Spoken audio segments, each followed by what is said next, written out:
Gamers Pahang, korang dah ready ke belum? Sebab pentas sebenar tengah menanti dan kali ni siapa kuat, dialah legend. Okma Esports 2025 akan menggegarkan komplek Yayasan Pahang pada 31 Mei ni dari jam 10 pagi sampai 6 petang. Ada dua game yang dipertandingkan iaitu Mobile Legend Bang Bang dan juga eFootball dan total prize pool adalah RM10,000. Yang paling best, tournament Okma Esports 2025 ni adalah percuma. So tak kira lah korang player solo ke, tim kampung ke, student ke, siapa saja boleh join tournament ni. So ini adalah peluang untuk korang sendiri bersinar di hadapan komuniti korang sendiri.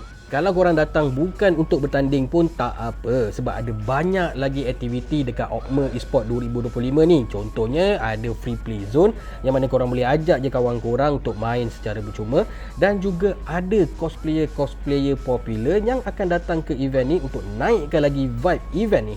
So dengan masuk pun percuma, tak ada alasan dah gamer-gamer Pahang ni tak turun untuk event Okma Esports 2025 ni. So apa lagi, book tarikh korang pada 31 Mei ni, bawa tim, bawa skill korang, sebab macam aku kata tadi, yang paling kuat dialah legend.